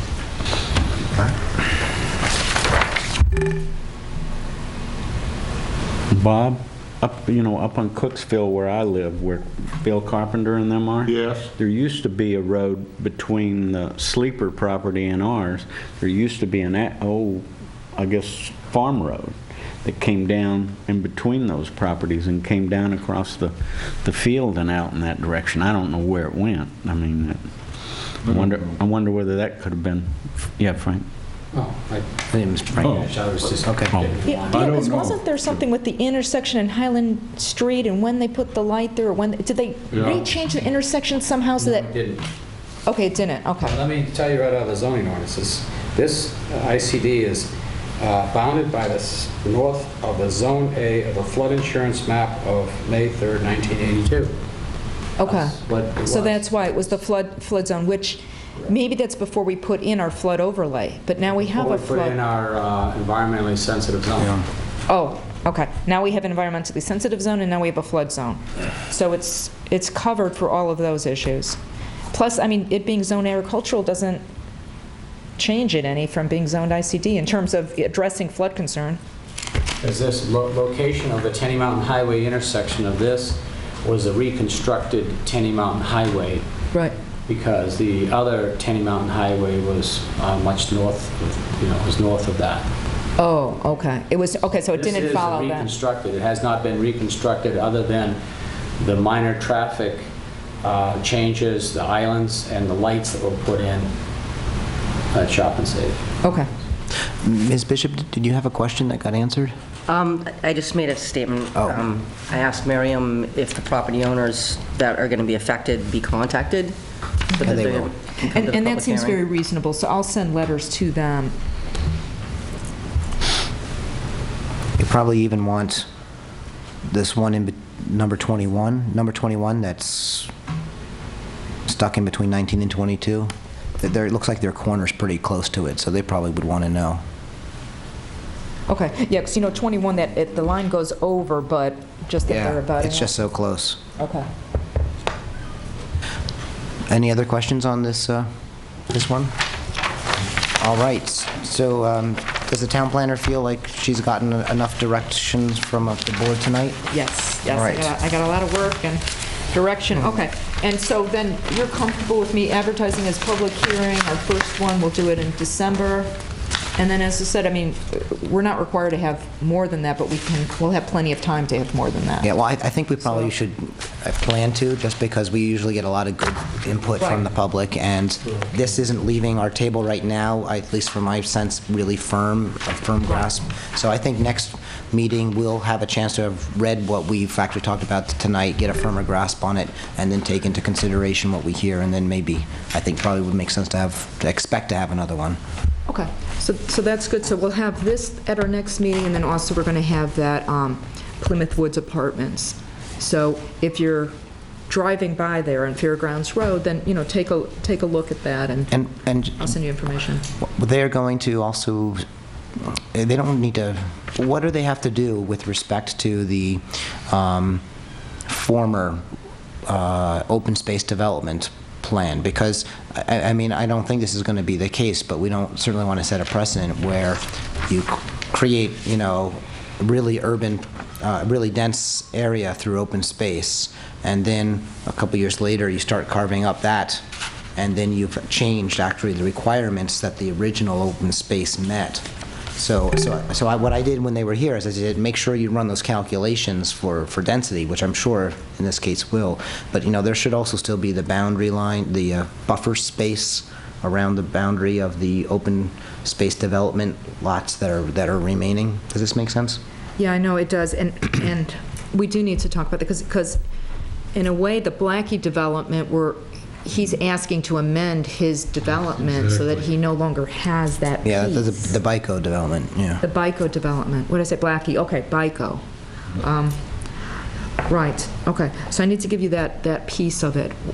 How does that affect it? And I wasn't here then either, so I'm just going to have to look through the files and see how did that all work. My gut tells me that it's going to be okay, but we shouldn't do oversight and then realize that some other case, they said, well, you didn't look at it. Right. Then, for example, let's say it was like Blueberry Hill, where they talked about the clubhouse and the pool, and then all of a sudden you're not getting it because they sell that part, which, from just a quick look at it, it looked like it was just going to be sort of more of the same. There wasn't that community facility, because he's got that on his first phase, where he's got the farmhouse, the original house. But I'll go look at that, because we have to sort of allow him to amend it and then look at the other one. BICO. We sort of moved into unfinished and other business with that discussion. Is there any other unfinished or other business from the board? Last public comments? Well, yes.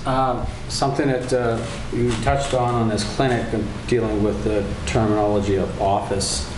And there currently, our use list on page 15, single-family residential zone, you're not allowed an office. But section 412, page 32, we have a home occupation, which in today's world of electronic elements is basically people who have an office. Satellite offices. Right. And so I know, this is a case of, I understand the difference between, say, an office space versus home occupation. If you had a wood carving or sewing or something like this that you would do in your home, and you want to have the ability to do it and sell it, but we have the conditions for this home occupation. Because I know what's happening is a lot of people that will have an office in their home and they're not about to tell you. I mean, permitted or not permitted, it's there. So, where people don't understand some of the discussions that come through this type of meeting, and some of the legal definitions and the unintended consequences of use within a zone, when it gets to be confusing like this, where one page you say no and the next page is outlines what you can do to have it, then it kind of makes people frustrated and not wanting to really get into this thing to comply. And it's always been a thing that comes up occasionally with people, and I'm working with the Village Commercial Zone. You wouldn't believe how many grandfathers and grandmothers we have in town, because everybody's grandfathered into something else just so they continue to do what they're doing. without acknowledging these regulations, and obviously to acknowledge is trying to comply. Yeah. Actually, I mean, of course, I don't know about the people that don't come to us, but the people that come to us, it's worked out fine, because they've come to us and they said, oh, I want to do a business on the computer, you know, I make websites or whatever, and then we go through home occupation with them, and they say they can comply with it, and it's worked out great. So, but then, that's fine, but then I'm saying is that here, we don't even have the option for a special exception process for that under a use list on page 15. If you had it as a special exception, people would come and say, hey, this is what I want to do, and what are my unintended consequences? What are the things that I need to mitigate to have this office in there? That's what, right now, it says, don't even show up. No, but I mean, if they say they're doing an office out of their home, we always say, okay, that's a home occupation. Well, okay, let's see, this is, on page 15, your use list. Yeah, but people have been, okay, I understand what you're saying, but people haven't done it that way. They typically say, can I have an office out of my home? Oh, a home, okay, it's home occupation. Versus an office would be, it's an office, it has nothing to do with their home. People don't look for an office and then say, can I live in it as well? Is that what you're saying? Right. Okay, you're saying that you can't construct a separate standalone building as an office space, but then it wouldn't be residential. If you were... Right, I mean, the typical scenario, okay, majority of the time, it's somebody that's living in their house, and then they want to bring in some other kind of income, so then they call and they say, can I do, you know, some kind of office out of my home? Versus saying, or looking at an office freestanding or whatever. I mean, it's that they're living in the home first, and then they want to do Tupperware, or they want to do computers, or... But the you know, single-family residential, the primary use of the zone area in the building is residential. Right. And then these accessory elements that you can do in that zone, regardless of the character of the building. So, it just... Yeah, it could be probably cleaner if we just added home occupation, I guess, in our list of uses. Is that what you're saying? Well, yeah, if you put it under there, then Yeah. home occupation, special exception, cover the non-allowed office in that zone. Right. Yeah, right. Okay, so we're at the last item of our agenda. You know, based on how quickly we moved through the first 5, we didn't do the same on the last 5, but we're up to adjournment. Does Mr. Ahern have anything to say about that? Make a motion to adjourn. Good. I think we're adjourned at 8:30.